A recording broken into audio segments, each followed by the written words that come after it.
श्री स्वामी समर्थ. तुम्हा सर्वांचे पुन्हा एकदा स्वामी कृपा या चॅनलमध्ये स्वागत आहे. तर अधिक महिन्यात 21 दिव्यांचं दीपदान करण्यालाही विशेष महत्त्व आहे.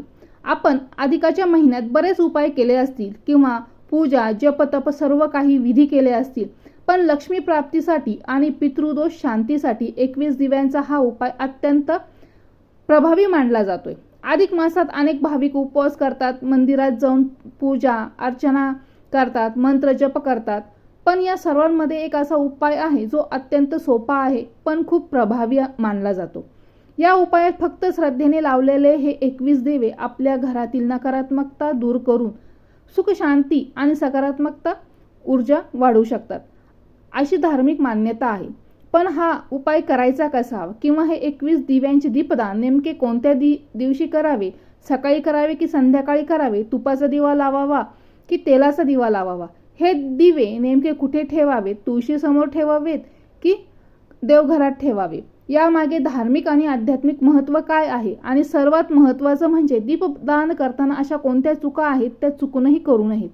चला तर मग आजच्या या व्हिडिओमध्ये आपण अधिक मासातील 21 दिव्यांच्या दीपदानाविषयी संपूर्ण आणि सविस्तर माहिती जाणून घेऊया. त्यामुळे व्हिडिओ शेवटपर्यंत नक्की पहा, स्किप करू नका, कारण शेवटी तुम्हाला आम्ही सांगणार आहोत एक असा छोटासा नियम जो अधिक महिन्यात पाळल्यास दीपदानाचे पुण्यही अधिक पटींनी वाढेल असं शास्त्रात सांगितले. तर अधिक महिन्यात अनेक उपाय आपण केलेले असतील, दिव्यांचे उपाय सुद्धा तुम्ही करून पहा, तर हे दान अधिक महिन्यात अधिक पुण्य प्राप्त करून देतं असं शास्त्र सांगत. आता अनेकांच्या जीवनामध्ये सर्वात मोठी समस्या आहे ती म्हणजे आर्थिक समस्या, त्याचबरोबर आहे मानसिक ताणतणाव. ही आर्थिक समस्या कमी करण्यासाठी आणि मानसिक तणाव कमी करण्यासाठी अधिक महिन्यात दीपदान करून भगवान श्री हरी विष्णू आणि माता लक्ष्मीला प्रसन्न करण्याचा हा अत्यंत साधा सोपा उपाय आहे आणि तो लक्ष्मी देवीला आणि भगवान श्री हरी विष्णूंना सुद्धा अत्यंत प्रिय आहे असं मानलं जातं. मग यासाठी काय करायचं? आपण ज्या दिवशी या दीपदानाचा उपाय करणार आहेत ते शुभ दिवस म्हणजे गुरुवार, एकादशी आणि पौर्णिमा. अधिक महिन्यात येणारा शुक्रवार, गुरुवार, एकादशी आणि पौर्णिमेच्या दिवशी आपण हे दीपदान आवर्जून करावं. त्यासाठी आपण ज्या दिवशी हा उपाय करणार असाल त्या दिवशी सर्वप्रथम देवघर आणि आसपासची जागा स्वच्छ करावी. दिव्यांना हळद कुंकू लावून 21 दिवे तयार करावेत. त्या दिव्यांना फुलं वाहावी. तूप किंवा तेल 21 दिवे प्रज्वलित तूप किंवा तेल टाकून हे 21 दिवे प्रज्वलित करावे. हे दिवे आपण तुळशीसमोर, देवघरात, मंदिरात, मुख्य दरवाजाजवळ किंवा पिंपळाच्या झाडाखाली सुद्धा ठेवू शकता. तर हे 21 दिवे आपण कणकेच्या पिठाचे सुद्धा तयार करू शकता. हा प्रत्येक दिवा प्रज्वलित करताना भगवान श्री हरी विष्णू आणि माता लक्ष्मीचं ध्यान आवर्जून करावं. त्यानंतर हे संपूर्ण एकत्रित दिवे आपण आधी सांगितल्याप्रमाणे तुळशीसमोर, देवघरात, मंदिराजवळ किंवा मुख्य दरवाजाजवळ किंवा पिंपळाच्या झाडाखाली ठेवू शकता.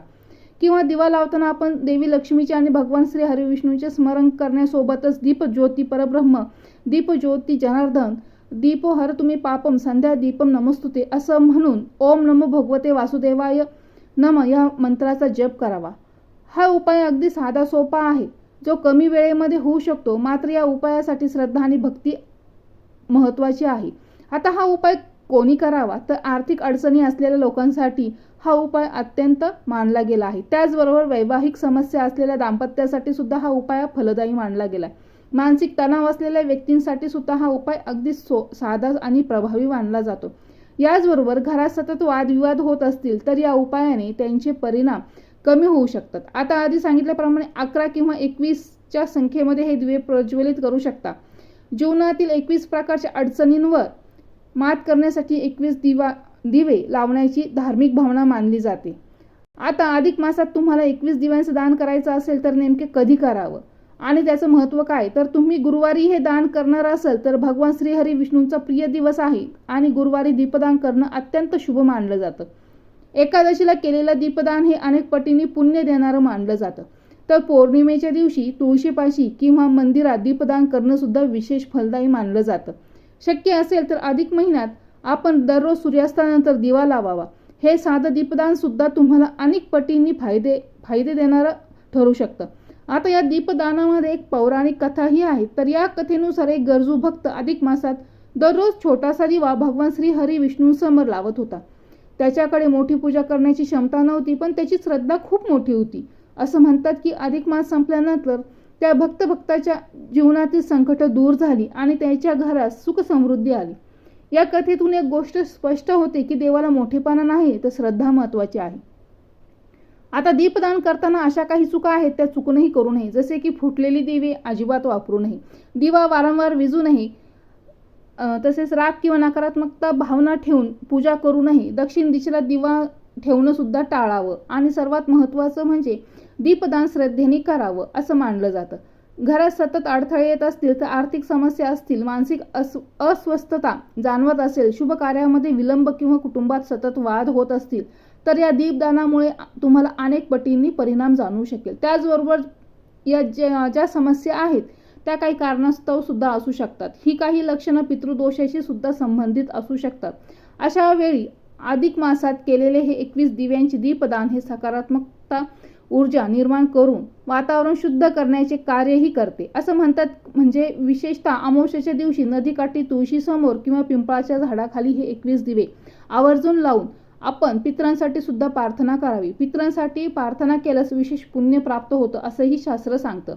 मात्र दीपदान करताना मनापासून करावं. जर हे पितरांसाठी दीपदान करणार असेल तर हे पितृदेवा आमच्या चुका क्षमा करा आणि आमच्या कुटुंबावर आपले आशीर्वाद कायम ठेवा अशी प्रार्थना करून ओम पितृदेवताभ्यो नमः या मंत्राचा जप करावा. त्यामुळे अधिक लाभ होतो. त्याचबरोबर पितरांचे आशीर्वादही मिळतात असं सांगितलं जातं.